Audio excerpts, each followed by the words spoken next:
start only insofar as this.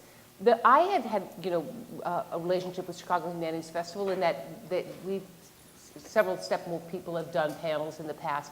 So this year when Stuart talked to me about the fact that the theme was the body, and we were cooking on some ideas and wanted to talk about the actor's body, because despite the fact that I am an actor, that actor's body is in many ways very mysterious to me. And I had an interest in this. When I was at Northwestern writing my dissertation, I was writing about the sort of central metaphor of that was the body, and I was looking at, particularly at female performance artists, and I was looking at post-critical theory and, postmodern theory, and feminist theory.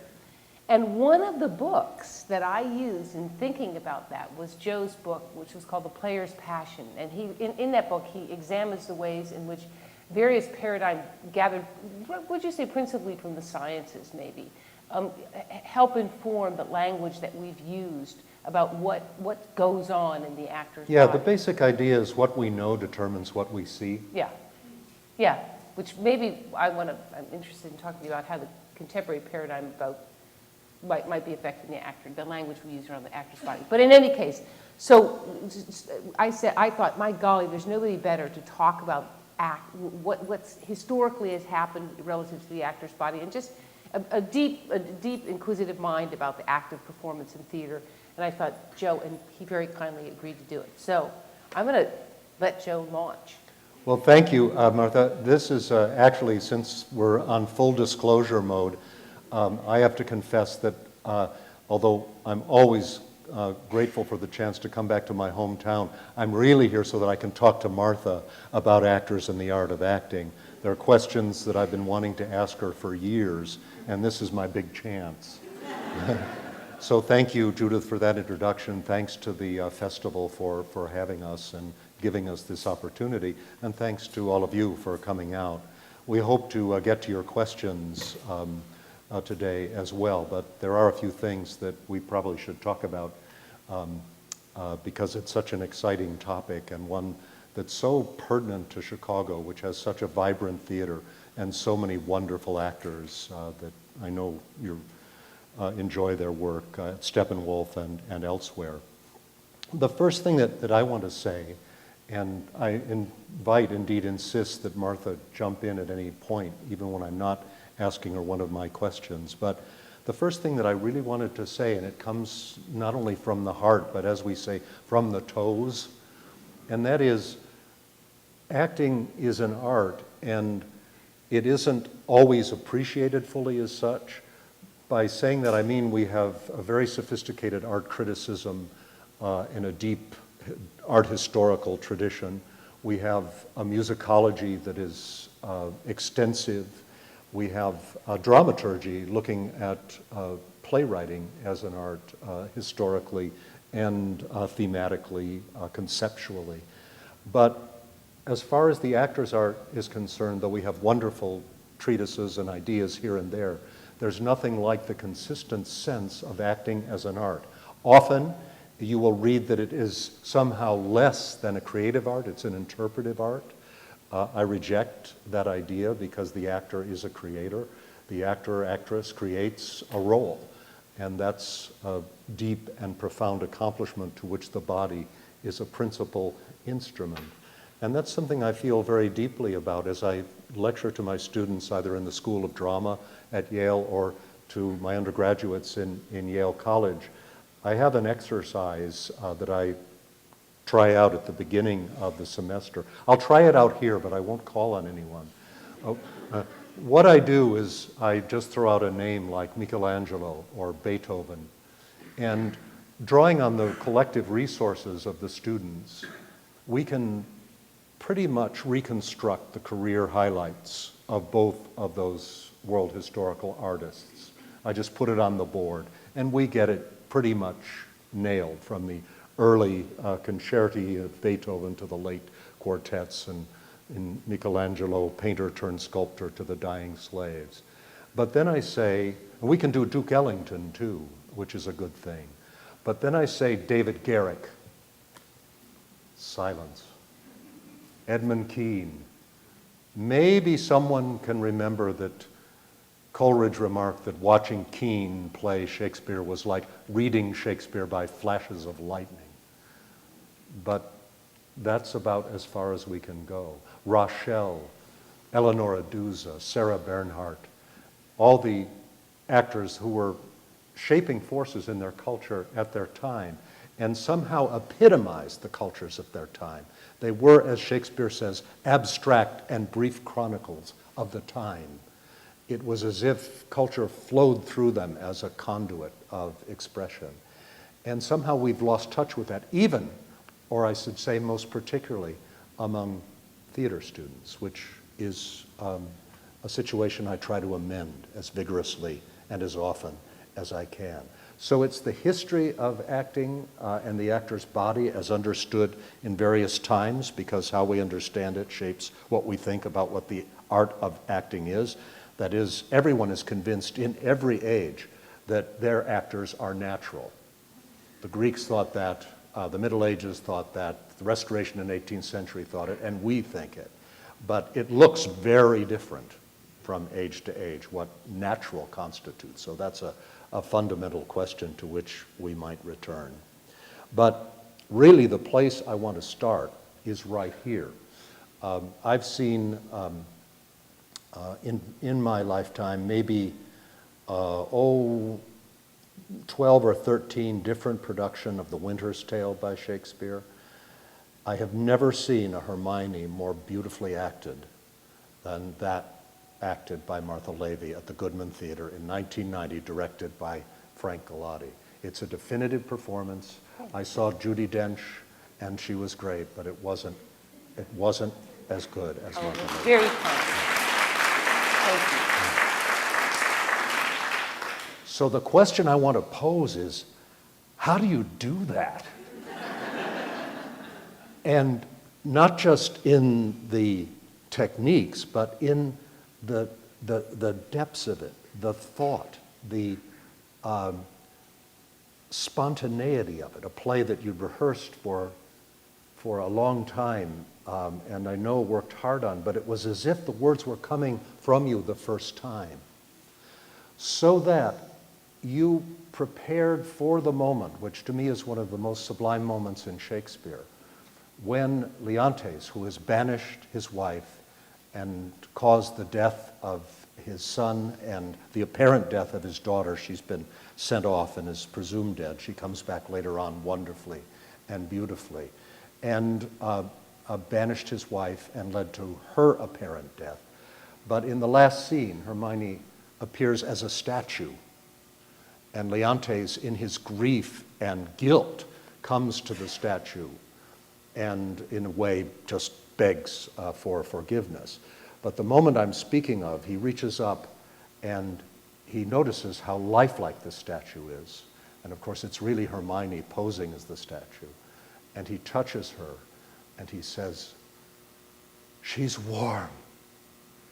And that moment in the Goodman was absolutely electrifying. It's one of those moments that produces what I call a liturgical silence, when everyone in the theater knows that something really quite astonishing, miraculous has happened, and they don't want to stir to disturb the moment, so you get a silence the like of which you rarely hear with that many people assembled in one place on such an occasion, when all their attention is focused. But though the actor who read that line did it beautifully, Leontes was very strong, it was really Martha's creativity that created the role that made that moment possible. And that's an extraordinary feat in the circumstances, because Shakespeare, characteristically in his female roles, the middle sort of drops out. You see Lady Macbeth at the outset holding forth brilliantly and absorbingly. But then after the banquet scene, she's gone until she comes on for the sleepwalking scene at the end. Constance in King John has a similar lacuna in the middle of the role. Ophelia goes off okay and comes on mad. So there's a kind of gap. And with Hermione, she's banished. She's not there for so much of the play. And yet it was as if she had never left. The presence was was in our minds so powerfully that when that moment came, we were ready for it. So what I'm asking really is for us to talk about the dramaturgy involved in acting, the setting up of the role as a sequence of impacts on an audience, the creativity that goes into that, matching your physical and psychological capacities, your body, if you will, to the requisites of the role and the play. I just want to hear you talk about what you did. Well, you know, it's interesting because I wouldn't say that I had consciousness particularly of it, except that I would say that Frank Galati was our director, and he's very attuned. I mean, I think he's very attuned to Shakespeare and to the mystery of what that play was. And Frank is able to cast a kind of collective spell within a cast of people. There's great regard for the work and for that which is kind of sacred in the work. And Joe, it's interesting that you speak of the time that Hermione does not appear in the play, because sort of early days, you know, maybe we were in previews, and Frank saw me down in the green room, you know, the sort of collective space for actors during one of those periods. And very gently, but I could hear it very pointedly, maybe it was best if I wasn't downstairs, you know? And so for the rest of the run, I stayed up by myself in my dressing room. And that was very good advice, that sort of holding to oneself, whatever that is. But I would say you know, I think all actors are different, you know, in terms of that to which they most strongly respond. For me, language is very, it's very emotional for me, language is. And I remember Frank, again, was directing a production of Gertrude Stein piece called Ida, which he had adapted for the stage. And one of the techniques that he used was to bifurcate that narrator. So there were two Idas on stage. And in fact, my counterpart as one of the Idas was a male actor. And there were, you know, Gertrude Stein, you get these long sort of riffs, not all of which make apparent sense. But saying that language would just make me spill over with emotion. Something about the way that she, you know, just the way that she would construct sentences and the kind of rhythm that it demanded. My emotional mechanism is triggered by that. I think people are different, you know. Yes, I think that's true, and it's characteristic of Martha to deflect the credit to Frank as director. There's, I think, the fact that you had that time in the dressing room, the time to make the connection between the opening of the play, where you're accused falsely of an adulterous affair with Polixenes, who's Leonte's boyhood friend, and you're shattered by this extraordinary and unbidden accusation. The time between that and the time that you reappear, having not only to go through all that grief, but then to turn around and somehow it's an act of, if not forgiveness, at least acceptance of those circumstances. And the creativity, it's the language, but is it also something in the physical score of the role? I think so. The word kinesthetic is a big word, but it does describe this connection between the emotion and the movement as well as the speech. Yes. And you know, another thing about that production, Frank, we talked about that moment, you know, how there's a, you know, Shakespeare gives the theater director or the actor a kind of impossible task for us to believe, because there's actually quite a long scene while Hermione sits there as the statue. And of course there's one's breathing and that whole, you know, the capacity to maintain stillness. And Frank said, okay, then what one does is pressurize the impossible and move it as far downstage as possible. You know, the kind of dare that was in that by Shakespeare, you know, his response to it was, don't try to obscure it, don't try to make it not be so. Push it right down there so that the audience is compelled also that their own power of magic is called to, you know, to believe and to suspend belief. So that was very interesting as I negotiated my body, because for one thing, tears would come down my face when they were talking, you know, about me.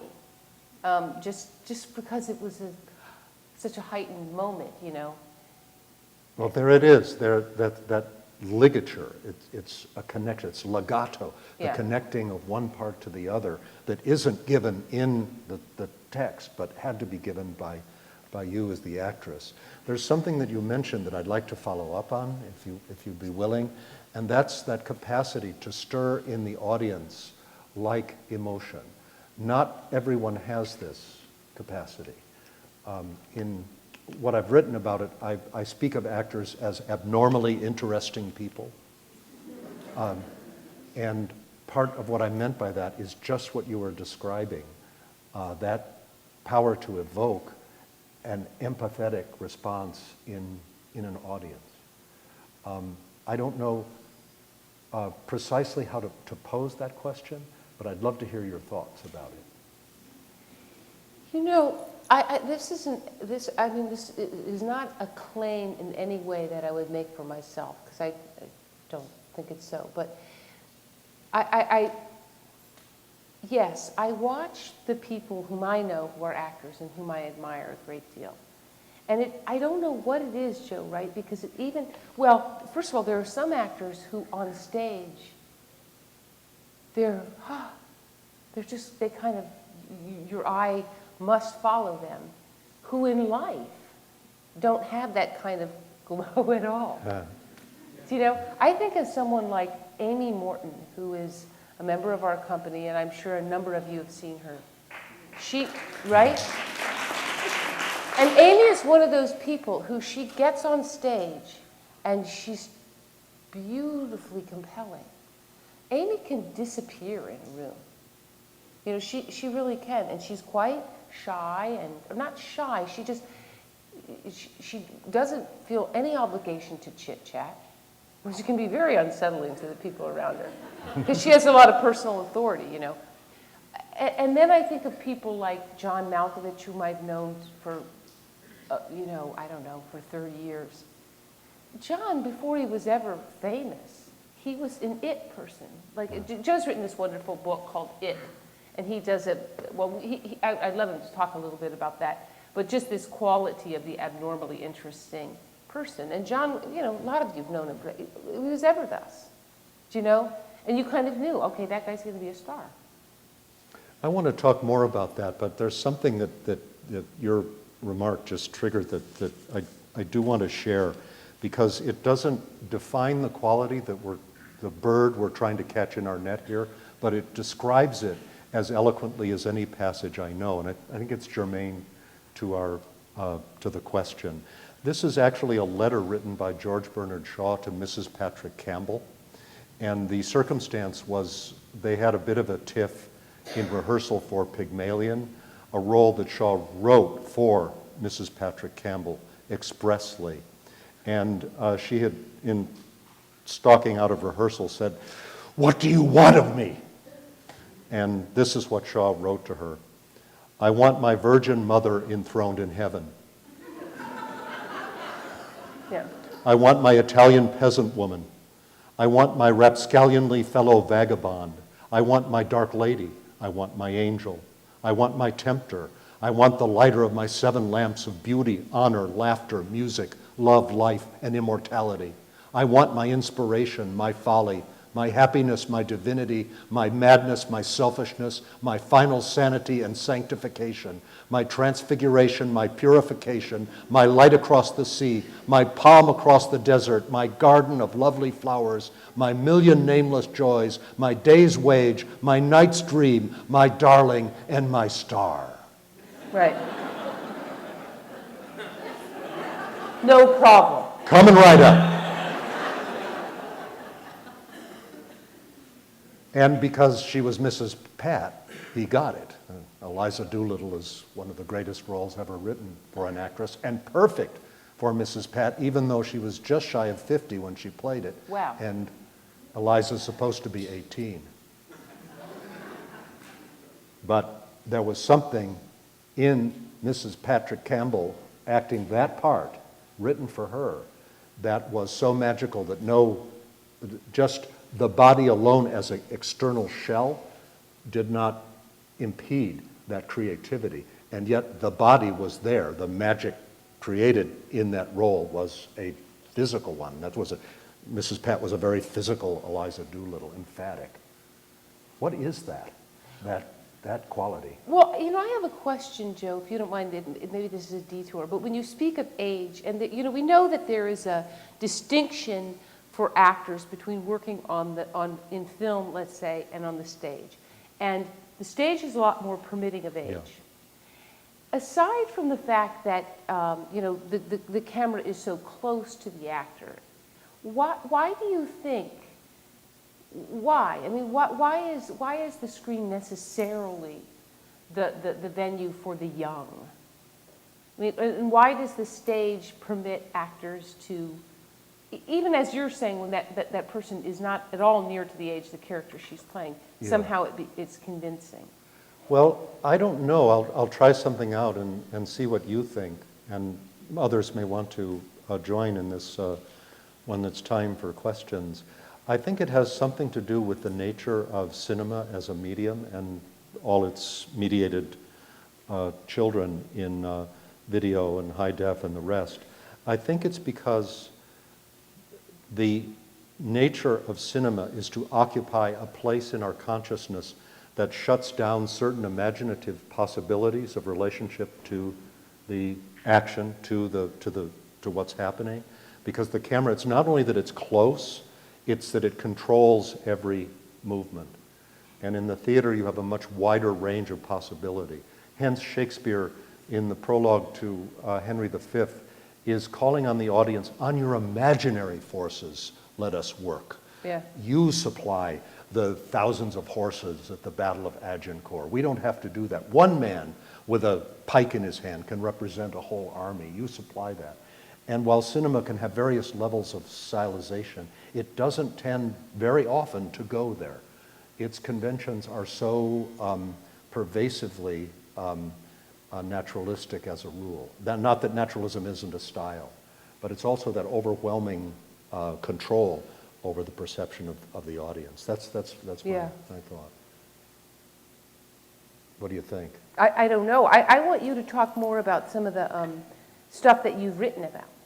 Well, the perspective that I bring to it, as I started out by saying, is as a historian. So I'm interested in how different paradigms of the body at different periods in history informed how people thought about acting, what they saw in the theater and what they said about the actors they loved and admired. So in Elizabethan theater, you had a very different system of medicine based on the humors and a radically different idea of what the human body was. So much so that contemporaries were really quite alarmed and frightened of what the body could do. In contrast to modern acting theory, which tends to be, where do we drill to find the gusher? The Elizabethans were, how do we cap this gusher? The emotion just comes up and it's dangerous, because if you worked your emotions up, you poisoned yourself, because the humors coming up into the brain were deadly dangerous. Hence, weeping is to express the poisonous humors, and wringing your hands is a gesture of wringing out the poisonous juices. So when Hamlet says to his mother, leave off wringing hands, peace, he's not being very nice to Mama, because he's preventing her from that. And in Macbeth, you have Lady Macbeth changing from washing her hands to wringing her hands as her heart is sorely charged, the physician says. And then in probably the most interesting example, that of hysteria, the idea that hysteria is the womb detaching itself from its anchor in the abdomen and floating around the body, attacking other organs at will. Hence the idea of choking in hysteria. This whole system of medicine which comes up in King Lear. Down, you mother, you climbing sorrow, hysterical passio down. Thy element is below. Keep the passions down, keep them under. And most everything that is said about acting in Shakespeare when he speaks of it in his plays, and of contemporaries who wrote about it, is written about from that perspective of those concepts of the body, and it very strongly marks their cultural and aesthetic understanding of what acting is. And it's really quite different from our own, although you can see certain points of connection. We are also worried about actors being over-identified with their characters, either as a psychological problem or as a career problem if they get cast type in one or the other. And the Elizabethans were worried about that constantly. So that's my approach to the embodiment, is one of understanding how people thought about it and what sense they made about it and what vocabulary they used. And what do you think is the contemporary paradigm? Well, I want to be careful in saying this because I do not speak as a physical scientist. I speak as a historian and humanist, but everyone now is excited about mirror neurons. Yeah. And mirror neuron science is much on our minds. And it's now popular enough, I'm sure many people here know what I'm talking about, but basically it's a wonderful expression of empathy, which we were talking about earlier, how the actor can excite empathic response in the audience, because the idea is that on the surface of the brain there are neurons that fire identically when one is doing an action or when one is watching an action, which sets up a conduit of communication between actor and audience member, so that if I am... Wait, your mic. Yeah. It's always my problem around when I give lectures mic'd. If I'm leaning out and you're worrying about, is the geezer going to tip over and pitch off the stage? The neurons in your brain are firing just as they would if you were tipping. And knowing that is very helpful, I think, to understand the magical connection that exists between expressive acting, which is an embodied art, and the reason people are so taken by that art when they see it. It still doesn't get to why special people have a special command of those expressive possibilities. Yes.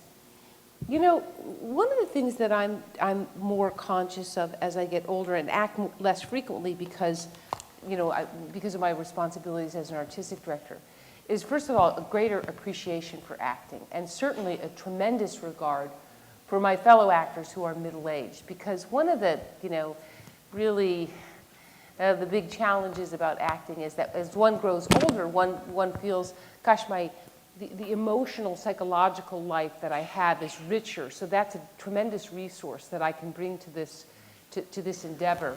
But at the same time, the physical demands of acting, all of those tend, like all of our physical, you know, selves, to deteriorate with age. Principle of you know, very important for the actor, the stage actor, is memory. And also just, you know, kind of nimbleness. And the acting, you know, acting on stage generally demands that you have a certain kind of stamina, whether it's what the part asks you to do or just the fact that you're doing 8 shows a week, etc. And so I guess one of the things that I'm, maybe it's out of that, but maybe not entirely, I'm very aware of the way in which being on stage constitutes a kind of rehearsal of death. You know, there's something beautifully comforting about the rituals of stage. Ladies and gentlemen, half hour, 15, 5 minutes, ladies and gentlemen, you know, curtain.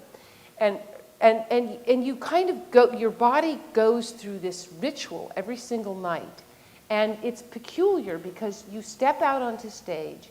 And by the way, so any, you know, ill that you were feeling physically, gone. As my friend David New says, the stage, Dr. Greasepaint. Because you just, you know, and it's not uncommon, for instance, for you to injure yourself on stage and be unaware of it until you're off stage. So and then one goes on and says these lines that are in the body. I mean, look at what we say about memory, to have it by heart, know it by heart. And so you're kind of mixed up with this person that you're playing. I always call it being under the weather of a role. which is one of the challenges over, if you're doing that 8 times a week, and let's say you're doing it for 10 weeks. And I've talked to Amy Morton again about this, as she played the Barbara in August Osage County, which was a very demanding role, and that woman is angry and sad. And Amy talks about that. She's an actor who takes things very personally, just how draining it was to her body. I mean, she had a regular therapy of chiropractic and massage, just because she said, and she'd say, I'm so sick of being angry. And her doctor said to her, your body doesn't know you're lying in terms of what the feat on stage was.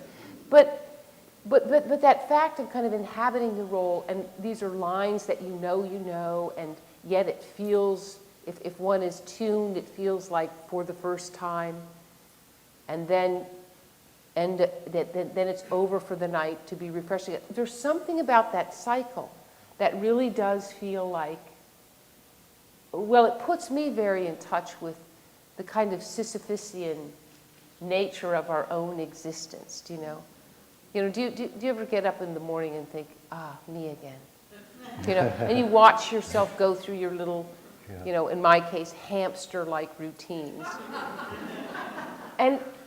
But one of the things I think that being on stage gives to me in light of that is oh yes, that is, the true human hero is Sisyphus. It's not, charging in on the steed.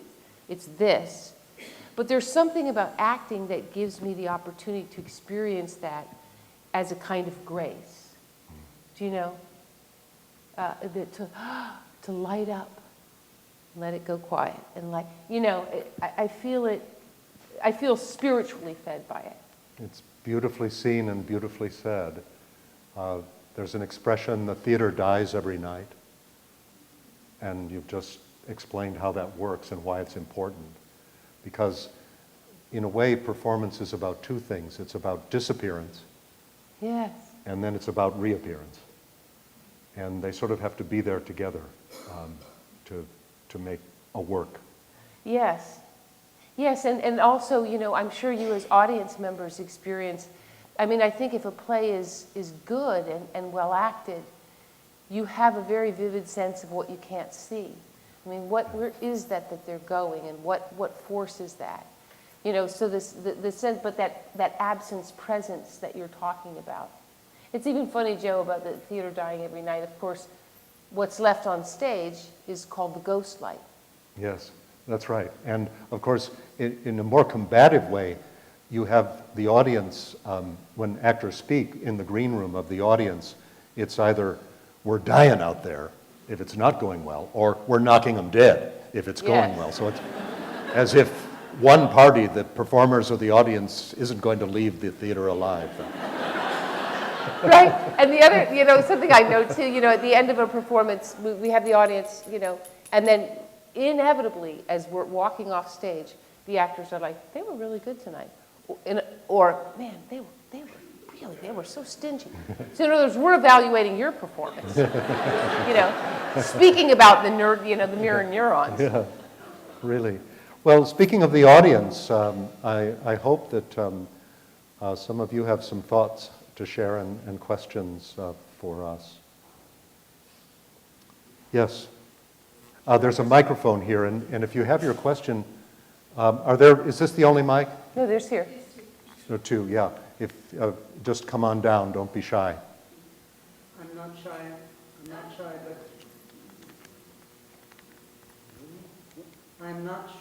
but I'm a little nervous, so I wanted to go first. I loved this and the openness, not just the intellectual fervor, but the heart openness that I felt from both of you is beautiful. So I will do this. It'll be short.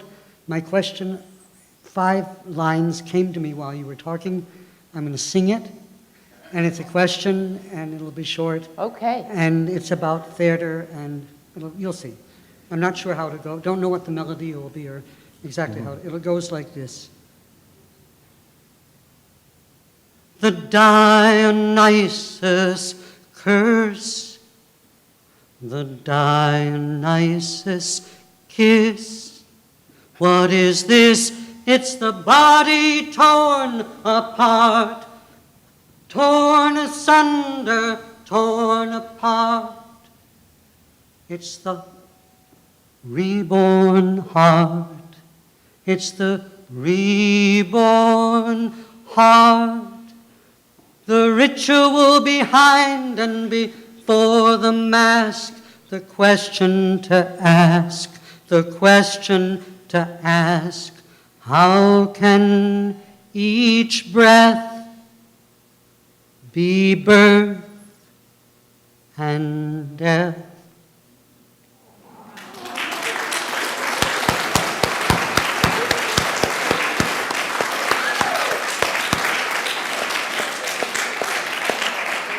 It's fantastic, thank you. It's fantastic. Dang, that's a tough act to follow.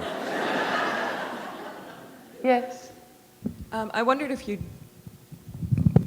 mind explaining how in performance studies over the last 100 years or so, our application of scientific methods to the human body and to our psyche and neuroses, neurological developments, if that's affected performance studies, if it's now a question of, oh, my bile is up today or something like that. Do you approach roles that scientifically? Or do we still have a lot of that sort of magical process of just developing sort of an organic role without breaking it down into those scientific pieces? Yeah, I wouldn't say, I don't know that actors carry around a great consciousness about what the reigning scientific paradigm of the body is in terms of how they prepare their work. But, Joe, it somewhat speaks right to your point about every age thinks that their actors are natural. But in fact, it's all very codified behavior. That's right. I mean, On the Waterfront in its moment was the pinnacle of naturalism. And now if you see it, it's quite wonderful, but it's as stylized as Restoration Theater. Uh-huh. Charlie was my brother. He still looked out for me. I could have been a contender. I could have had class. It's very good. Say it. But you see, do you think so you're assuming that, 50 years from now, we're going to look at contemporary movies and say, that's mannered. That's right. I do believe that. And on the subject of what actors carry with them, will vary between actor and actor. But it is true, I think, that actors who've been trained in a conservatory or university setting will have certain things that are imparted to them. In my lifetime, in my training, it was Stanislavski dominantly. And that comes out of a very specific set of ideas about the body. Stanislavski was in correspondence with Pavlov, and particularly the later method of physical actions was based on cerebral reflexes. And the idea of a intention, playing your intention, and responding adaptively to stimuli, even the language of an actor prepares and creating a role. Stanislavski's textbooks on the theater speak of psychomotor centers and the like, which comes directly out of contemporary Soviet reflexology. And you don't need to know that to have it work for you or not work for you, but in fact that's what its genesis is and where those ideas come from. And they turned out to have a pretty good run in actor training. I'm interested in folding in the issues of casting, and this might be very naive, but I have this impression that for Shakespeare's company or the Yiddish theater or something like that, there was a repertory. So you had a certain set of actors, and then you had a number of different things that they would perform, and they'd switch roles, and they'd be able to accommodate themselves as individuals to any number of roles. And I think you kind of started out that way with Steppenwolf, but then the company grew and grew and grew and grew, and then, Joan Allen and John Malkovich flew off, but then they sometimes fly back in. And, so what are you determining in the whole process of who you're casting and how you're casting, and are you typing certain actors in a way that didn't happen when they had to be part of a repertory and be ready for whatever was next. Is that a sensible? Okay. Yeah, I mean, the example that comes immediately to mind is Laurie Metcalf playing the mother in True West. And, you know, Laurie is a fantastic actor, and she loves, you know, the goofier and more unattractive she can look on stage, the happier she is. She also tries always to work in a little projectile vomiting into her performance. which when I saw her do All My Sons at the National Theatre in London, and Laurie somehow worked in vomiting on all fours, I would say, crowning achievement, my friend. But in any case, she got to play the mom in True West, right? And it's because she was a member of the company, and that was however so many years ago. Do you know, when the casting was kept pretty exclusively to that company. But as the theater moved through the various stages of his life, I mean, the demand, and we began working with outside actors, the demand was, you know, that maybe as it relates to age in particular, that a stretch of, let's say at that point, you know, 40 years was a little much. I mean, it strained credulity, right? But nevertheless, our actors will say that they have an opportunity to play roles at Steppenwolf that they would never be considered for, you know, outside of the company. And that's one of the things that we really cherish about being in the company. More questions? Yes, way in back? Did you hear her? She said, I've always heard that you're supposed to separate yourself from the character you're playing when you're acting, and is that true, and is that possible? You know, you touch on something really interesting, because that question of how deeply one identifies, and Joe, right, there's probably a kind of thin line between that ability to let the character occupy you and for you to occupy the character, and just being nuts, do you know? And in fact, Joe was saying earlier that, you know, in many of the other performing arts, it's only acting in the performing arts that one can come to it as a naive, you know, untrained. And I would say we've all heard practices, at least that tends to be true on movie sets in particular, Yes. where the actor, and it's usually someone who doesn't have a great deal of training, refuses to get out of character, right? Now, I mean, you know, that to me is like really tedious behavior. I mean, how would you like to be stuck on the set with that person? But I do think to your point, there are various schools of thought about that. You know, there are some actors who refer to their character exclusively in the third person. I tend to, when I'm talking to the director, use the first person, say I, meaning the character, when we're in that conversation. And, you know, that how much you see that, and I think that, you know, I'm not at all an actor who you know, I am whoever it is. But as I say, I do think you begin to operate under the weather of that character. I remember very distinctly a play that I was in. What was the playwright's name? I can't remember. But anyway, it was called The Memory of Water at Steppenwolf, and I was in the play with Amy and with Mary Beth Fisher, and Les Waters was directing it. And I was a little, you know, I would say I was a little neurotic at that point in my life anyway, for a variety of reasons, as opposed to now. But my character was one of three sisters, and I was the oldest, and I was a kind of organization neat freak, a nutty, sort of had to have everything like this, okay? And one night on stage, where I was in response to my less organized sister, looking for my little calendar, you know, electronic calendar thing, and my character couldn't find it, and I'm going about doing this.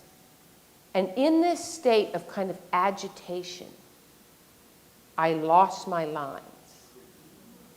And I have never gone so profoundly up on stage in my life, and it is scary. Because I don't really traffic much with memory issues on stage, and this was like, I mean, it really is like, and I actually had the thought, I'm going to leave stage. Because there's this kind of chasm that opens up underneath you. And thank goodness I was on stage with Amy Morton, who worked me back. But you know, and it put a fear into me. And the next day I said to my fellow cast members, you know, I've never been scared like this, and I really want you to know that I feel ashamed, and I feel I'm questioning myself, and I need you to know that. And the generosity of their response made it possible for it to go away, but it kind of left a little, you know, and I understand that that's how actors can develop stage fright, particularly if you're not in a situation where you feel you can confess that. I mean, there are sort of famous actors here in Chicago who have, you know, walked off stage and that's it, done. And in response to the question of taking your anecdote, and I'm so grateful you shared it. It's an important one. It is an extraordinary thing because the character isn't the actor. They have to be different to some extent, or it wouldn't make sense at all as art. And yet at the same time, where does it come from? Well, that character comes from all that the actor or actress has learned and distilled and thought and felt, all of the experience that bears on the particulars and actions of that character are somehow biddable and summoned to the purpose of making that illusion, which is an illusion based on something that couldn't be truer, the physical body itself and the mind that it contains, right there, live in front of your eyes. Yeah, and it's interesting how playing that character, who when she was in the height of her attempt to control, located for me that place in myself that felt very unmoored, personally unmoored. And it, you know, they lined up, you know, and in this act of bare exposure. Yeah, so there, what is that? What's going on, you know? I don't know. Yes, sir? Did you hear his question? He says, what are, you know, in response to that, what are celebrities doing? What are they out there doing? Are they a character? Or is there a person? And then he talked about the experience of seeing Keith Richards without makeup and feeling him nearly unrecognizable against Johnny Depp, who had donned the eyeshadow and looked sort of more like Keith Richards than Keith Richards did at that moment. So Joe, talk to that, because you're really knowledgeable about celebrity. Well, there is a phenomenon of modernity in the theater. The celebrity really means the circulation of one's image in the absence of one's person. So that what I try to write about is how that formation happens in our minds. I'm less interested in actual pictures or images, although they are grist for my mill, as to what people are carrying in their minds when they hear the word Lady Gaga. What comes into their consciousness? What associations do they form? And why is there such a hot circuit, particularly now with young people? And this, I'm almost tempted to say celluloid, because we distinguish between celebrity and celluloid. A celluloid is someone who's famous for being famous. And their reputation circulates not only in the absence of their image, but in the absence of any particular locatable talent, except for appearing in this character, this kind of nimbus of personality that people form an association with. And I didn't mean that as a hit at Lady Gaga, who was very talented, a musician and otherwise, but there are those who have the art of circulating this image, and they have the mediated instruments now to broadcast it at a speed and to a distance, to the capillary level of our consciousness that we've never seen before. And I think, you know, I'm sorry, sir. Yes, in the back? You talked about this gentleman was saying, you know, that I made mention about the acting, us being the sort of sum total of our emotions and experience and so forth, and that as a resource to an actor, which I suggesting may be increasing with age. This gentleman was referring to having seen, in this case, a production by Rob Falls that seemed really vast in its understanding of human nature, or seeing a young performer who seems to have a kind of depth of resonance. I don't know, except to say, isn't, you know, what does age mean, really, right? I mean, there are people we know who are incredibly soulful and young and really kind of flat and old. Do you know what I mean? I mean, is that just the individual that carries that? I'd add to that, while agreeing with it, I'd add to it that I spoke of memory, but I failed to mention, and I'm so glad you caught me out on it, imagination. Yeah, yeah. The ability to create out of the bits and pieces of association and experience something that isn't there to begin with, but is now there because it is imagined. And very gifted actors have that, just as it can work the other way, as it did with Mrs. Pat. And you know, in one of the techniques of acting that's fairly common, and that under which I was trained, in Amy, for instance, is Meisner. And you know, one of the premises of what acting is in that method is living truthfully under imaginary circumstances. And the idea for the actor's preparation, which you know never comes to bear, you never witness it on stage, is that the actor has created a vast sort of imaginative reality for him or herself around the particulars of the play. So any, you know, people who are mentioned in the play, that we cast them in real life so that we're really in active negotiation of another real person as we speak of them. Sir, did you have a question? We have time for one more. Yes, sir. I'm endlessly fascinated by the communication between the author, could be playwright or screenwriter or whatever, the director and the actor. Somehow the actor needs to embody the agreement of all three of those things. Yeah. And at least one of those persons is usually not in the room. Yes. You know, the writer is usually not present. So the challenge of the actor is to let that be their body. Yes. And express it however they do. And I think that's how other people are able to carry off the same kind of role. And, you know, I've seen it happen. I loved one person and I loved another doing the same role, but they're not alike at all. Yes. You know? Yes. And, you know, the magic of somebody who can even bring their own personality, like Laurie, into, you know, throwing up in every scene. I mean, I just saw Detroit not long ago, and, you know, she got two in on that one. Yeah, managed it all over again, you know. But that's somebody who just completely throws her body into whatever it is she's doing, whether it's Roseanne or whether it's Detroit or whether it's, you know, trying to play a mother in True West when she was way underage. And you know, Laurie, that's right. She has a very visceral, Oh, yeah. She's smart as a whip. Oh, yeah. And she asks really penetrating questions. I think she's marvelous for writers when it's a new play, because she's got such a keen nose for what makes sense on stage.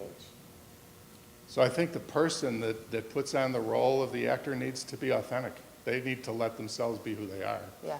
Otherwise, you can't take on something else. But yeah. Yeah. Great, thank you. Thank you. You all, thank you so much for being here. What a pleasure. I really appreciate it.